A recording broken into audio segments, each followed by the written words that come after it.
Hi there, it's Susan Granfield from SG Development Solutions. Well, this is my final blog on building resilience in the 5-part series that I've been running over the last few months. It doesn't mean I'll never talk about resilience again, because I think it's really, really important.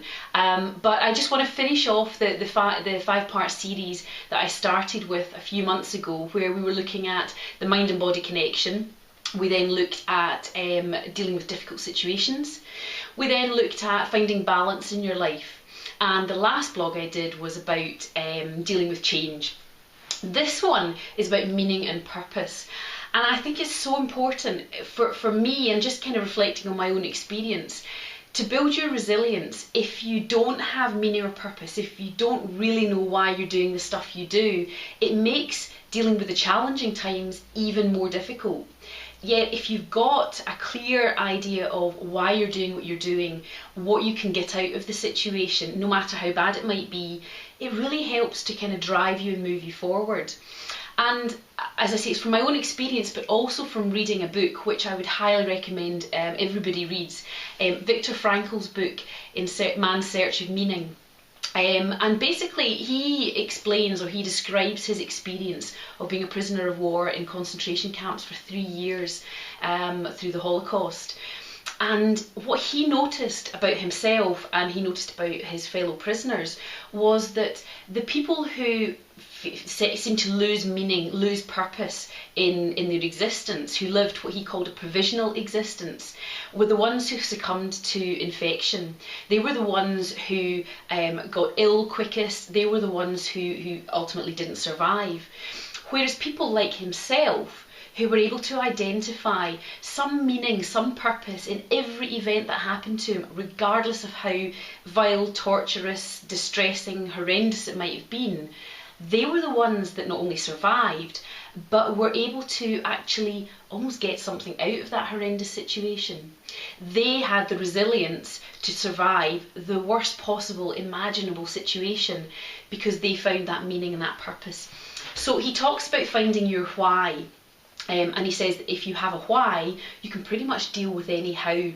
So anything that's thrown your way is far easier to deal with if you have a why, if you have a purpose. So really what I want to finish this series off with is encouraging you to think about, what is your why? What's your purpose? What's your meaning? And that might feel like a really, really big question to answer, but actually if you break it down, you can start to identify what are the things that really drive you. What's your passion? What's your buzz? What's the thing that makes your life worthwhile? It can be something really small, it can be something really huge. It's entirely personal and up to you, and it's something you don't have to share with anyone else.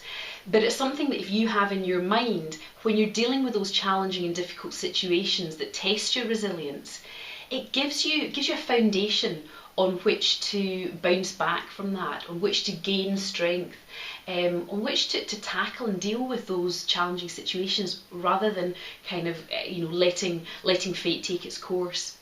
So I've written a blog, it's in conjunction with this video blog, which you'll find on my website, and it asks some key questions. So it asks you to think about, what's the thing that people tell you when you talk about it, you really light up? That's something that maybe links to your purpose or your meaning. What's the thing that if you were to achieve it tomorrow, you would feel that your life had been worthwhile? What's the thing that really engages your attention? What is it that helps you to get into that state of mind where it's like nothing else matters? What are the things that are really important to you? So those and other questions are on the blog on my website. So I'd encourage you to have a look at that, because it'll help you in your thinking and help you in your discovery of what your why is. And you won't necessarily get an answer straight away, but once you start this process of thinking about it, then it's amazing where your why might show up for you. You become more open to looking for it, and your subconscious is activated, and so you'll be much more aware of the opportunities for you to demonstrate and experience your why, your meaning and your purpose. So I hope you've enjoyed this series on building resilience. Obviously, if you haven't seen the other videos, then you'll find the other 4 in this series on my my YouTube channel. Lots of other blogs on my website, so feel free to browse through those. And if you'd like to sort of discuss this a little bit more, if you'd like a bit more guidance, a bit more one-to-one help on building your resilience, then please just drop me an email, give me a call, connect with me on one of the social media platforms, and I'd love to have a conversation with you about how you can build your resilience. So thanks very much for watching, and I'll see you again soon.